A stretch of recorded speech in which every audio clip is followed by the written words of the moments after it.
Good morning and welcome to Farm Factor. I'm your host, Jamie Bloom. Today, Kyle Bauer is in San Antonio and visits with Shalene McNeill with NCBA. She explains what important vitamins and minerals we need from beef at each stage of our life. Next up, Greg Akagi brings us the Kansas Soybean update. Duane Toews visits with Naomi Blohm, a market analyst with Stewart Peterson. She explains cash marketing and what months usually bring the best prices for each crop. The Kansas Farm Bureau update is next. And to wrap up, it's Plain Talk with Kyle and Duane. It's all coming up on Farm Factor. Stay tuned.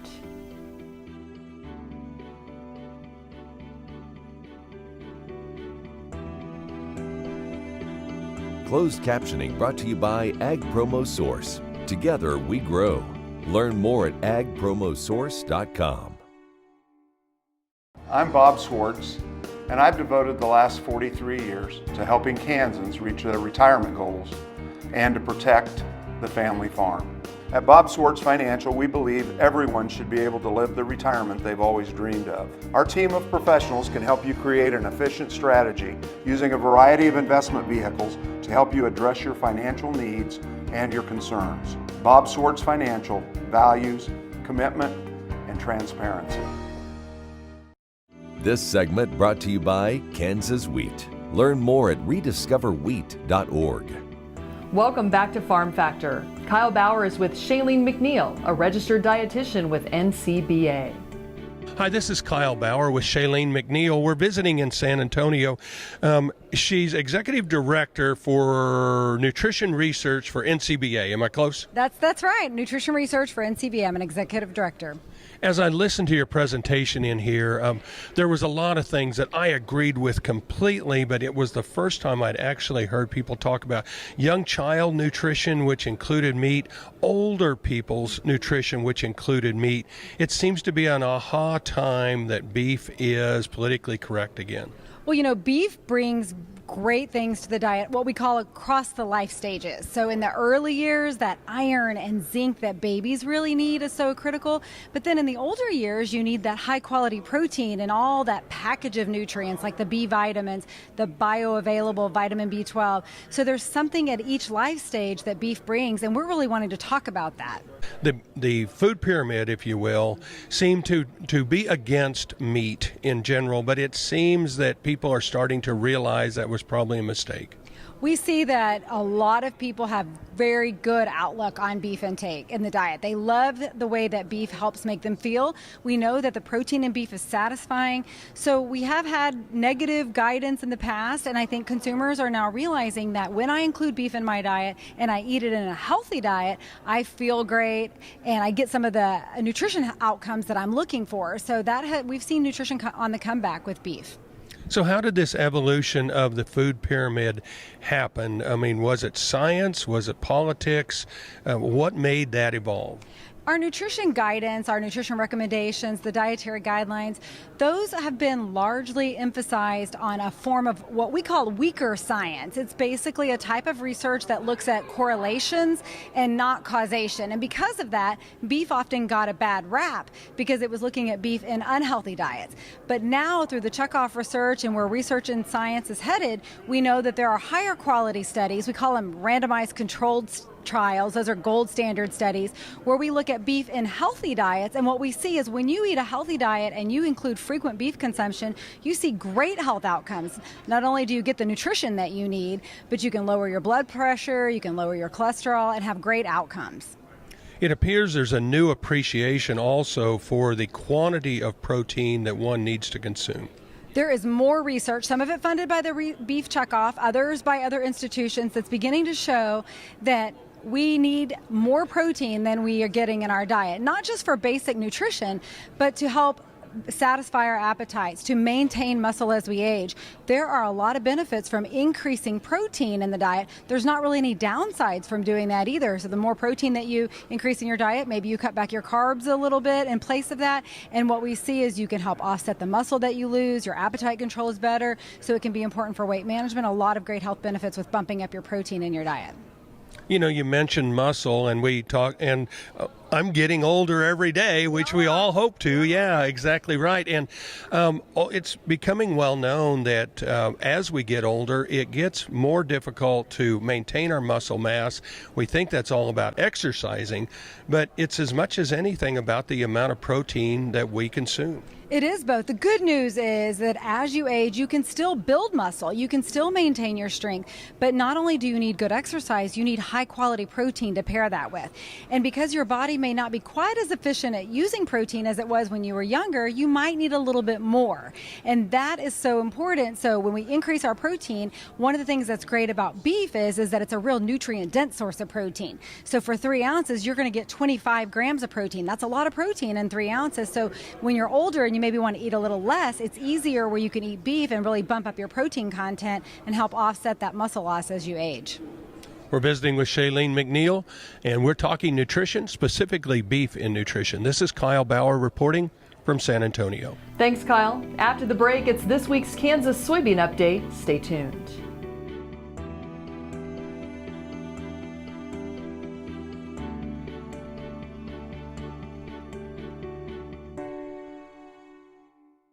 At Farm Credit, we partner with America's farmers who work hard each and every day to grow the food that we all enjoy. It's not an easy task, but it's an important one. Farm Credit is proud to work with farmers and ranchers, lending support in rural America. Okay, looks like it's time for our tour. Welcome to the Fort Wallace Museum. Here at the museum, you're going to find some really interesting stuff like our replica stagecoach from the Butterfield Overland Dispatch. We've got facades from the fort buildings. We've got an 1870s flag. There's a plesiosaur that was discovered locally. We've got the Ray pump organ collection. We're a little bitty place with a great big story, and we'd love to have you. Welcome to the Western Kansas Wildlife Travel Center, right here in my hometown of Oakley, Kansas. We're the front door of Western Kansas, located on 3 main highways, I-70, US 83, and US 40. And all those roads lead to history, beautiful scenery, and adventure, no matter which direction you go. We now have an IHOP. That brand that you've trusted up and down the road in all your travels is staffed with local folks, real people, just like you and me, and we're waiting on you to join us. So for fun, adventure, fuel up, fuel your body, and let's have some fun.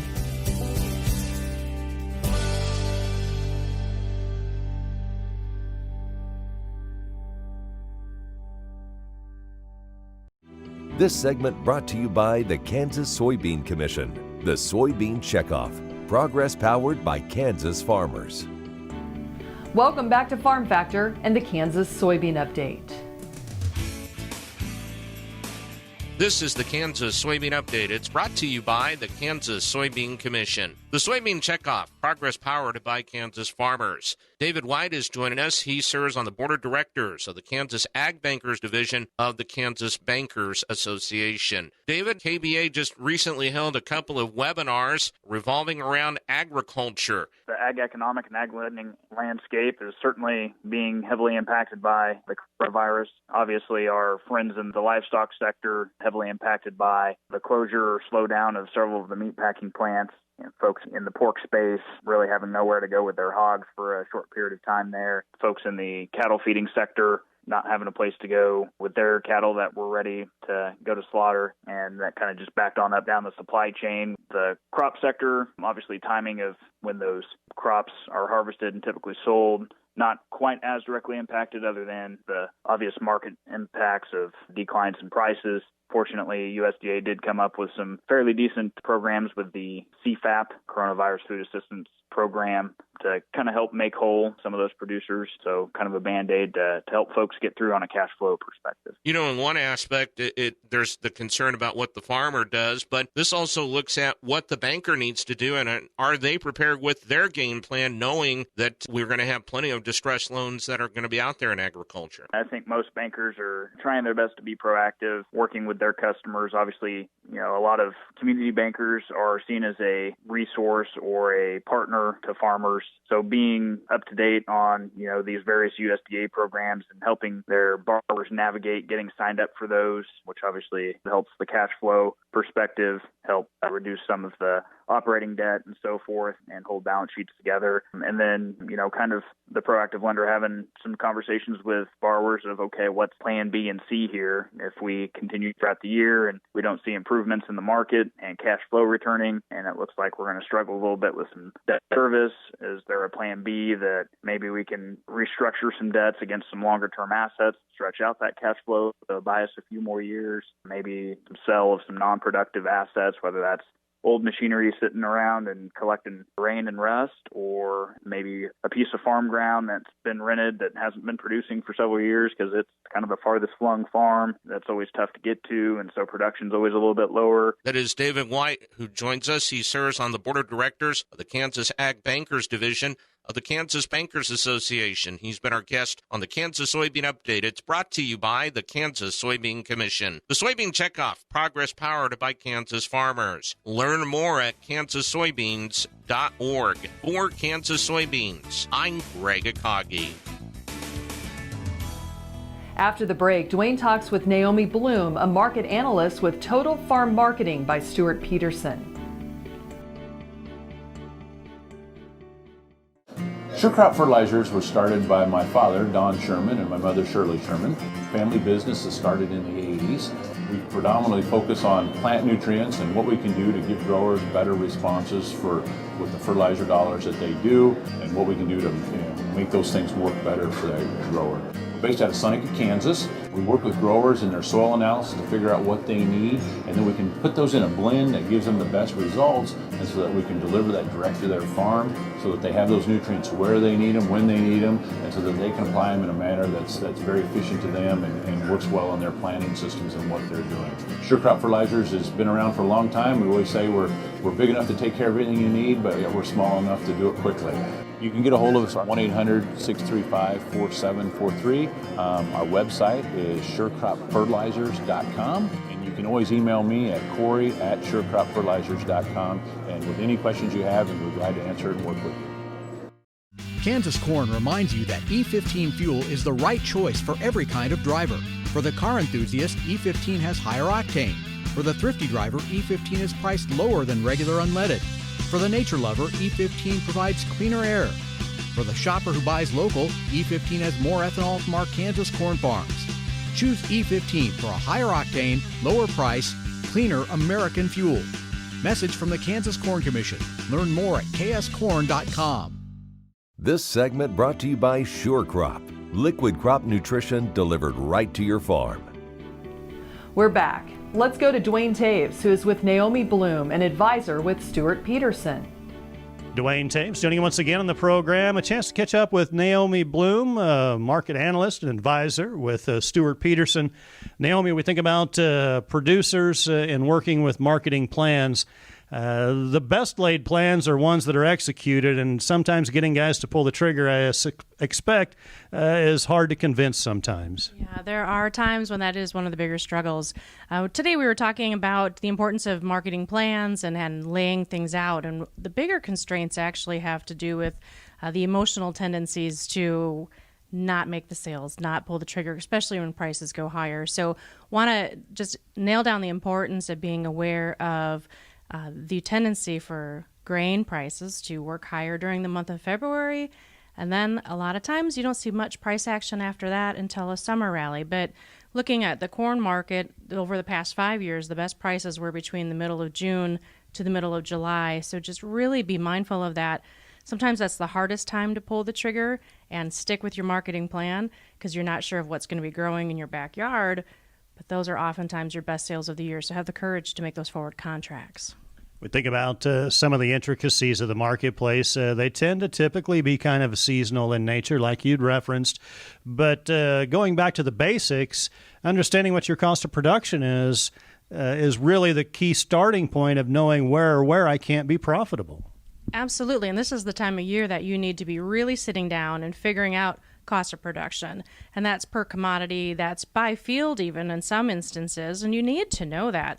And then that way it can help you to just lay down your marketing plan to get your orders working with your elevator, to get those sales on the books. So that way when the market does start to creep higher, your sales are going to get triggered. And then also if you are a person who wants to use futures or option strategies, this is the time of year also to be mapping out what would be appropriate for the year ahead.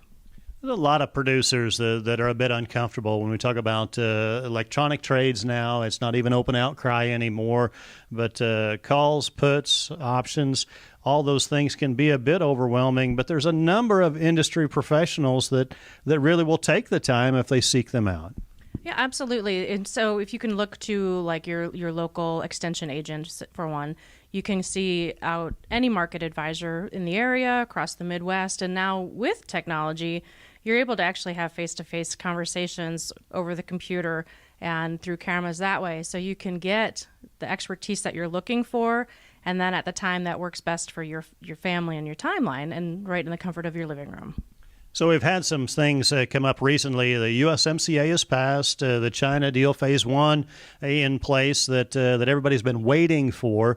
We've turned into a new decade now. What do you see that the producers should take note of in the future? Well, of course, the bigger theme would be overall continuing demand for grain as the population keeps on growing. But then there's the fact that the reality of the situation is that in South America, they're continuing to clear the rainforest. So we're going to continue to see more competition from them down the road. Production is going to continue to grow overall globally. And when the price peaks actually come, it's only going to be most likely because of a weather issue here in the United States or in South America. And that's when you really need to capitalize on those situations with your marketing. But usually every year, the marketing opportunities are there to make some profitable sales, but you have to be aware of where those profitable points are for you and pulling the trigger when it's appropriate. You talk about it is a global trade, and unfortunately, somebody typically has to have a problem with production before someone else sees that marketing opportunity. We hope it's not here. Sometimes it is. It's tough sometimes regionally, even within the country, where producers suffer and others have an opportunity to rally and gain from that. But it is a global marketplace, and understanding the dynamics of that plays a part as well. Absolutely. Something to very much be aware of going forward, along with global politics, keeping an eye on what the big money in the marketplace is doing, the funds, and overall just supply, demand, and outside market influences. So I still think there's a bright future for farming and for agriculture and for the American farmer.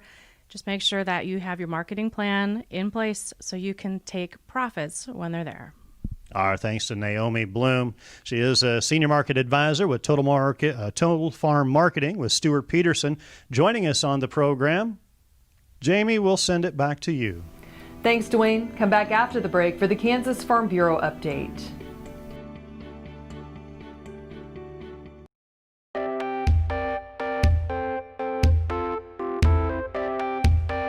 Join Ag AM in Kansas, everyone, Monday through Friday mornings on local stations throughout the state of Kansas, and every day on your favorite social media. Monday kicks off with Dr. Dan Thompson on Doc Talk, as he's joined by leading veterinarians and nutritionists in food animal production. They discuss current production challenges and tips on how to deal and prepare for those challenges.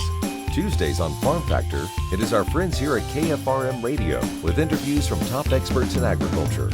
Wednesday, it is a little of Kansas history with Deb Goodrich on Around Kansas. Thursday, Britton Rucker brings us Ag Etc. This day is filled with agricultural research and ag happenings around the Midwest, including our new Young Leaders in Ag segment. We end the week with Authentic Ag and updates from your local checkoff programs.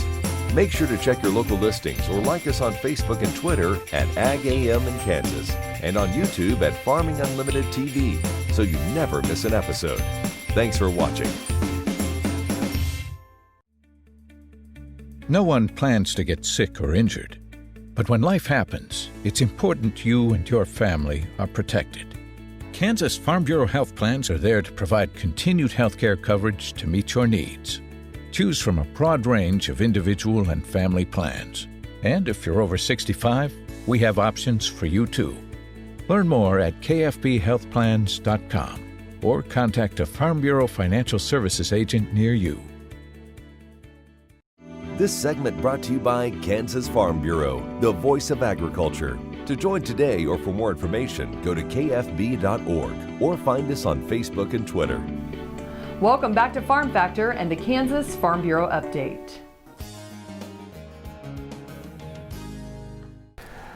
My name is Jim Schmidt. I represent the 5th District as a board member on Kansas Farm Bureau's Vote FBF PAC, which is the voters organized to elect Farm Bureau friends.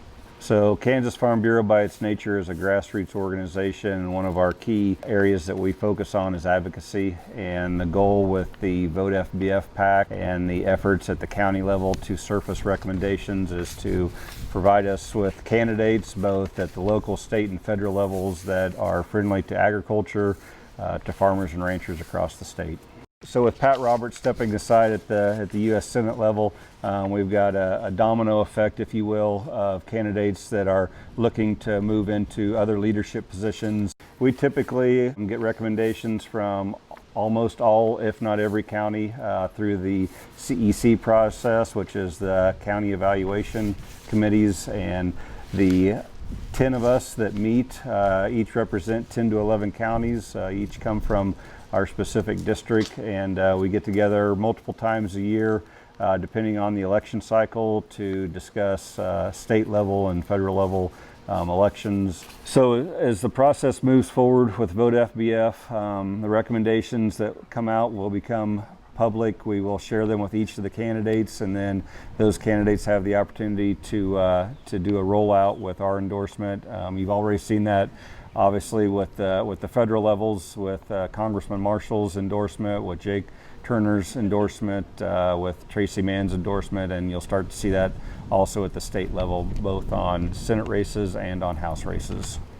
So this year's a little bit unique because we've got all state Senate and state House representative races available for making decisions on. For your Vote FBF PAC board, representing Kansas Farm Bureau and the entire state and our grassroots organization, you've got a group of dedicated individuals in there who are sitting inside at the end of June with the sun shining and the wind blowing, and we all know where we'd rather be at today, but the more important thing is that we have individuals representing us and our interests and our votes both at the state and the federal level. So we hope that you all get out the vote, make your efforts to do advance balloting or mail-in balloting so that our voices can continue to be heard and we can get the right people in the right positions to continue to carry the water for us and make our interests heard. Stay with us. We'll be back after the break with Plain Talk.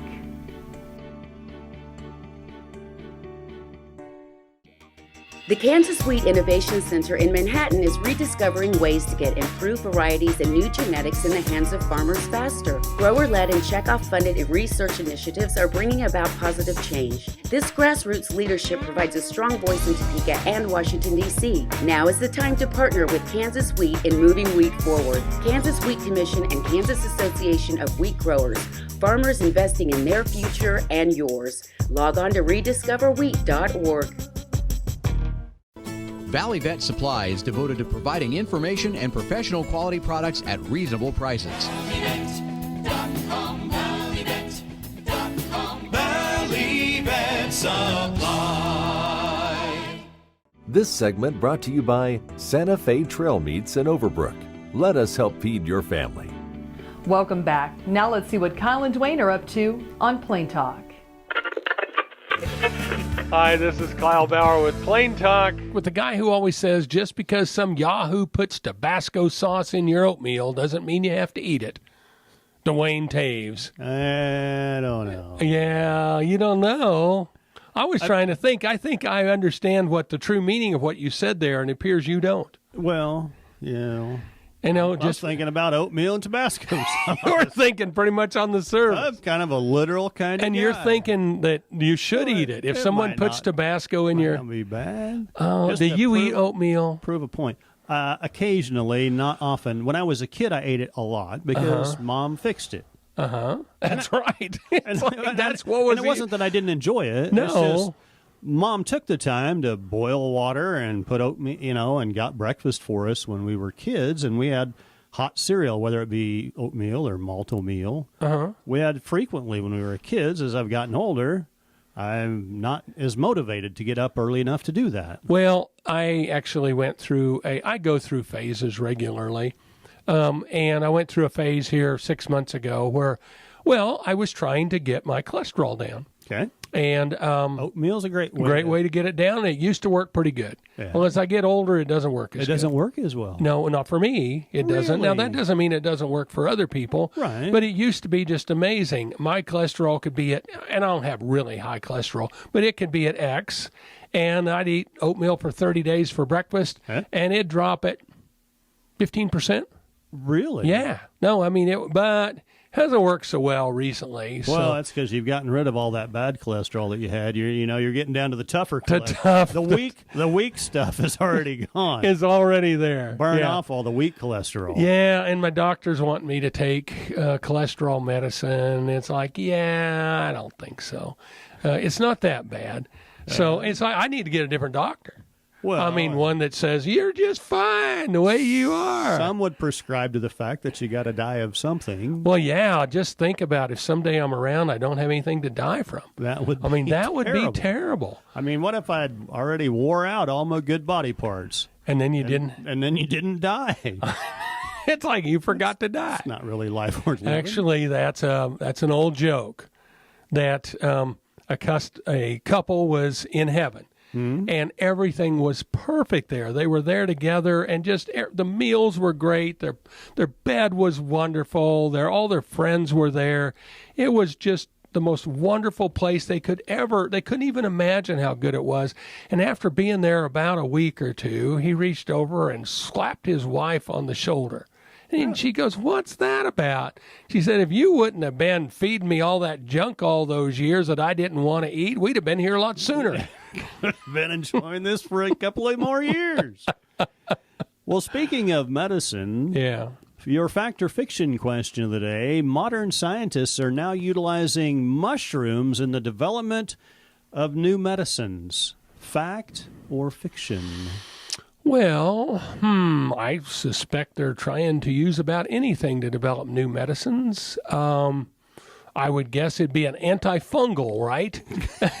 So you got to have a fungi. You got to have a fungi to get an antifungi. To get rid of it. Sure, I'll go with fact. That's what it says. Oh, how could that be hard to believe? It doesn't say what type of medicines, but it says new medicines being utilizing mushrooms. You know, one of the fungicides that agriculture uses a lot was actually developed originally as an athlete's foot medicine. Oh. I was at the R&D lab for that company, and they just make stuff, and they had it on the shelf. Of chemists in there, right? And they were like trying to make, and it worked. But then somebody else said, "I wonder if this would work on wheat to take the fungus off of that." And it worked great. Yeah. So then they figured out how they could make it to go over an entire acre instead of just on some guy's foot. A whole acre instead of a foot at a time. Thanks for joining us. I'm your host, Jamie Bloom, and I hope you enjoyed today's show. See you next week on Farm Factor. Closed captioning brought to you by Ag Promo Source. Together we grow. Learn more at agpromosource.com.